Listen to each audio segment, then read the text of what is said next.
Yo, champ in the making! If you want to be the very best, then you're gonna have to take down the gym challenge. And today, we're gonna be finding out who the best gym leader is from each region. And by best, I actually mean the toughest challenge, but best just sounds better.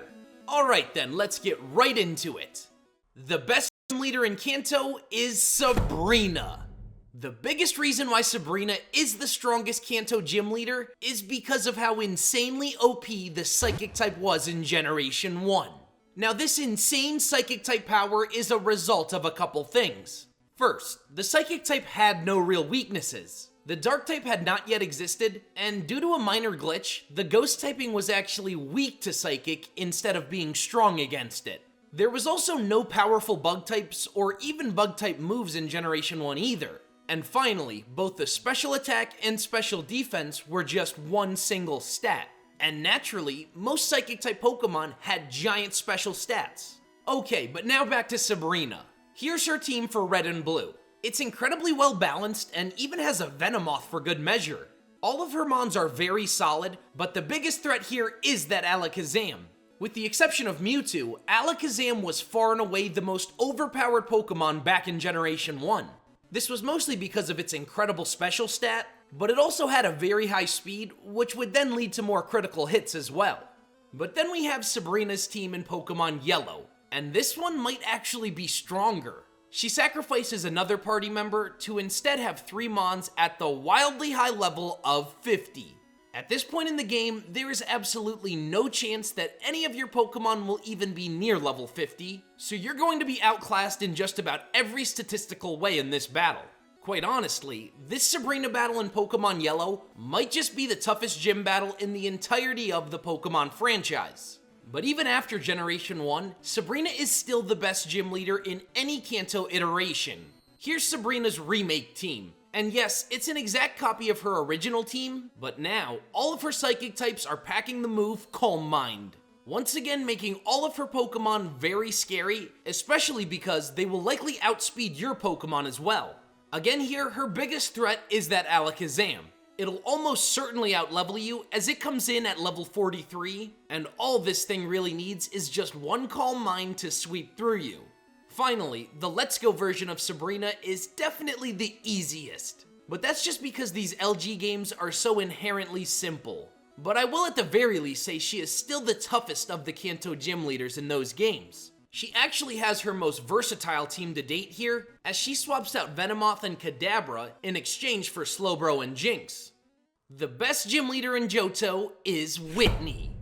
This one should be a bit of a no-brainer. If you ever played through a Johto game, then you definitely have struggled with Whitney. I don't care what version of her you're battling, any iteration of her is very, very tough. In both the originals and the remakes of the Johto games, Whitney's team is the same. Clefairy and the spawn of Satan. Now 98% of the time, you shouldn't have any real problem with this Clefairy. Unless it gets some mythical pull from Metronome, this thing is normally pretty free. But the same can certainly not be said about Miltank. And this Miltank is what makes Whitney such an unstoppable force. To start, Miltank's stats are pretty ridiculous for this point in the game. Its 100 speed stat will definitely allow it to outspeed pretty much every Pokemon to that point in the game, and it even has some really solid physical stats too. But what's even scarier is its moveset. First off, it has Stomp, which is a solid stab move that has the possibility of making your Pokemon flinch. Then it has Milk Drink too, which allows it to heal itself and stick around longer in battle. But then there's Attract, which can be so infuriating. Seeing as Miltank is always going to be a female, this can become quite troublesome for the player, as starter Pokemon, who is likely your strongest team member, always have a high percentage chance of being male. So it's very likely your best Pokemon is gonna be immobilized by love in this battle.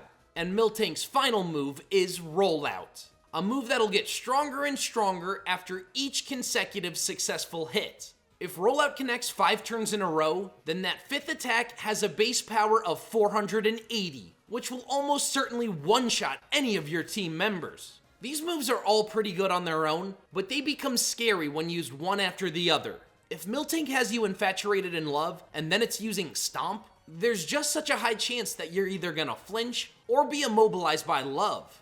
Mix in those crazy stats with its insane move pool, and it all makes sense why Whitney is responsible for sending so many players back to the Pokemon Center. And what's worst of all about Whitney is that even if by some miracle you can overcome the odds and beat her, she doesn't even have the decency to give you the badge right then and there. The best gym leaders from Hoenn are Tate and Liza. For this selection, we aren't going to be looking at their original Ruby and Sapphire teams, and I won't even be looking at their ORAS team either. For this entry, I am only going to be discussing their team in Pokemon Emerald, because this team is worlds more powerful than the others. In the Ruby and Sapphire games, the two only will use a Solrock and Lunatone, and a simple move like Surf can easily take them both down, but it's an entirely different story when it comes to battling them in Emerald. The first thing I have to note is that this is a double battle, which makes it more unique, but also much more challenging than a traditional gym battle. There's just no chance that your in-game team is gonna be optimal for a double battle, whereas Tate and Liza's team are designed for it. So in the Emerald battle, Tate and Liza now will lead off with Claydol and Xatu, and these two Pokemon have very solid synergy, especially when it comes to their movesets. If you planned on using a move like Surf to take down both Pokemon at once, then you're gonna have some trouble. Claydol has the move Light Screen, which will greatly boost its entire team's special defense. Then there's Xatu, who comes equipped with Sunny Day to further weaken water moves, while also boosting Solrock's Flamethrower and Solar Beam attacks. Claydol can also kind of fire Earthquakes off for free, as the move doesn't affect any of its own team members. Meanwhile, Xatu can also become very scary, as it has access to Calm Mind to boost its stats, and then also Confuse Ray for good measure. It's just a major challenge to take down these first two Pokemon, as the synergy between them is almost insurmountable. If you are able to take them down, then comes Solrock and Lunatone, who will likely come into battle with either Sunny Day or Light Screen up. These two are honestly a little less scary, however, they are still very bulky Pokemon. Ultimately, this battle is just insanely challenging. Double battles are just something your team is never really going to be prepared for, and the synergy between Tate and Liza's Pokemon are just very tough to overcome. I mean, even now, I'm basically in my 20s, and I still struggle big time with this gym battle. The best gym leader in Sinnoh is Fantina. Now in Diamond and Pearl, Fantina is the 5th gym leader, and she comes at us with a very imposing team. They are all relatively high leveled and offer a solid challenge at the midpoint in these games. Her first Pokemon, Drifbloom, isn't a super scary offensive threat, but it is a very bulky Pokemon that can quickly become annoying with moves like Minimize and Astonish. Then is her Gengar, who is actually not that powerful as she has physical attacks on it, even though Gengar has a much higher special attack. Then is her ace, Miss Magius. While from the perspective of stats alone, it's actually her weakest Pokemon, however it is the relatively high level of 36, and it will hit you hard with its Shadow Ball. Overall though, if you have a balanced and well-leveled team, you really shouldn't struggle with her in Diamond and Pearl. However, for Pokemon Platinum, Fantina becomes the 3rd gym leader and becomes a much bigger challenge, effectively earning her the title of the best gym leader in Sinnoh. While in Platinum, her team does get weaker, but so do you. At this point in the game, your team will definitely not be fully evolved, and at best, your Pokemon will be in their mid-20s. You will also obviously have a lot less options when it comes to team building too. Her Duskull can be a very annoying lead that can cripple your physical attackers with Will-O-Wisp, and her Haunter is just as annoying as it can put you to sleep and even confuse you too. But even in Pokemon Platinum, she still has that Miss Magius, which can be a terrifying Pokemon for that point in the game. It has a great amount of coverage with all its moves, and it will hit you very hard. In Diamond and Pearl, Miss Magius is just not all that threatening, mostly because you'll pretty much have most of your team made. But in Platinum, you're probably running around with a Monferno and Staravia, which are two Pokemon that can't even really touch this Miss Magius. So naturally, this gym battle is gonna be very, very difficult. For BDSP, she reverts back to her original team, so my same opinions on her still stand. And even in the remakes, I still find her to be the toughest gym leader in the Sinnoh region. The best gym leader in Unova is Drayden. It doesn't matter if we're talking original games or sequel games, easy mode, normal mode, or challenge mode. Regardless of the settings, Drayden is the toughest gym leader in Unova. The biggest reason as to why he is so imposing is because Generation 5 is when the Dragon type was at the peak of its power. With the Black and White games being Gen 5, we were still in the pre-Fairy era, so that means the only real counter to dragons were Ice types. But Old Man Drayden comes prepared with plenty of counters. In all of the fights with him, he'll have a Druddigon with a fighting type revenge attack. And then in the sequel games, he's also got a Flygon carrying Rock Slide. But it's his ace Haxorus that is the real monster. As you probably know, Haxorus has one of the highest pure attack stats in the entire game. And Drayden's has the move Dragon Dance, which will make it absolutely terrifying. There is a slight issue though, as the only dragon move this Haxorus has is Dragon Tail, a move with negative priority, meaning it will almost always hit last. Had this been a move like Dragon Rush or even Dragon Claw, it's likely that this battle could have ended up being the hardest gym leader match of all time. With Dragon-type Pokemon being at their absolute strongest, and with one very imposing ace, Drayden definitely earns the title of Best Unovan Gym Leader. The best gym leader in Kalos is Grant. While it is very well known that the X and Y games are possibly the easiest in the entire franchise, Grant at the very least will offer a significant challenge, and he might honestly just be the single toughest battle in all of X and Y. Now when we do look at Grant's fossil Pokemon, the first thing you'll notice about them is that they are both level 25. This effectively means that Grant has 2 ace Pokemon. And these levels actually make Grant the highest leveled second gym leader ever too. Both of his Pokemon also have relatively high stats for that part of the game. Then there's the movesets of these fossil Pokemon, which can also give you quite a bit of trouble. With his Amora, Grant normally prioritizes using Thunder Wave to slow you down while also causing paralysis. And then Amora can slow you down even more with Rock Tomb. And that's not to mention that it's also packing a Refrigerate boosted takedown attack. All in all, making it a very tough lead. Then there's Tyrant, and while it might only have 3 moves, they can all cause a lot of trouble. If you're already paralyzed with your battle from Amora, then Tyrant can cause Paraflinch problems with Stomp, or even with its Strong Jaw boosted Bite. It also resists just about every Pokemon's attack up to that point in the game, and your best bet is to just use a Frogadier for neutral damage against it. Oftentimes, the difficulty of the first couple gym leaders varies depending on what starter you selected. However, this just isn't the case here with Grant, as his strongest Pokemon is a Dragon type, which does mean that none of the 3 starters are gonna have a clear advantage, making this a really solid challenge for the early stretch of X and Y. The best gym leader from Galar is Raihan. Raihan separates himself from all other gym leaders in both the Galar region and on this entire list because of his unique battling style.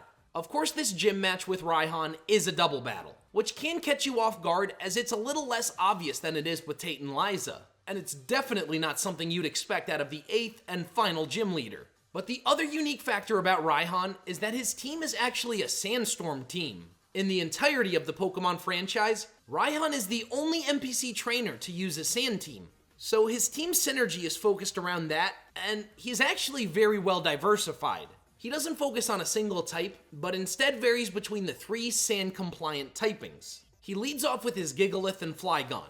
Gigalith is a solid utility mon that will set the Sand, which then instantly gives it a 50% boost to its special defense. This Gigalith will always use Stealth Rocks as its first move, which will then slowly chip away at your team with each switch. Then there's his Flygon, who isn't super scary, but at the very least has a diverse moveset, which includes Breaking Swipe, a move that hits both of your Pokemon while also dropping both of their attacks. His other 2 Pokemon also work very well off each other with Sandaconda and Duraludon. Sandaconda will look to inflict status on you with either Glare or Fire Fang, while also ensuring the Sandstorm stays up thanks to its ability, which then allows Duraludon to Gigantamax and begin sweeping. And with moves like Max Steel Spike and Max Knuckle, its physical stats can quickly get juiced up. It's because of its moves, the weather, and its typing that this Duraludon is easily the strongest of all of the Gym Leader Gigantamaxes. Overall, Raihan's team is surprisingly well balanced and almost VGC ready. His levels aren't anything too crazy, but it's really just the surprise factor of this being a double battle that makes this matchup so tough. Well, that, and how well constructed and synergized his team is. The only thing working against Raihan is that he only has a total of 4 Pokemon, which I think is kind of weak for the 8th gym leader, and this is especially crippling as it can quickly become a 2v1 matchup. But other than that, Raihan is a very worthy 8th gym leader. And the best gym leader in Paldea is Iona. Beyond just having a very fun personality, Iona is certainly deserving of the title Best Gym Leader from the Paldea region. And to be quite honest, it really isn't that much of a competition either. Most of the Gen 9 gym leaders are jokes, especially Larry. But Iona poses a massive threat, especially when taken on in the early game. Her team is pretty well balanced and also relatively high leveled. Almost all of her Pokemon come equipped with the move Spark, a physical electric move that has a high chance to cause paralysis. Her first big threat is Bellibolt, who's actually a very tanky Pokemon for that point in the game. It also has the move Water Gun to help deal with those pesky ground-type Pokemon. However, once again, the big threat here is a Mismagius, and once it becomes an electric type, it gets significantly better. Terastallizing into an electric type eliminates any weaknesses to Mismagius, as it does possess the Levitate ability. It also comes with the move Charge Beam, which will more than likely boost its already very high special attack. It can then quickly snowball through your entire team while also having no real weaknesses. This makes it a very threatening Pokemon, especially by early game standards. In all, there's really no competition here, as Iona is the best gym leader from Paldea. Okay, so now that we know all of the best gym leaders from each region, how about we rank them from weakest to strongest? The weakest is Grant. Then in 7th is Iona. In 6th place is Drayden. In 5th we have Raihan.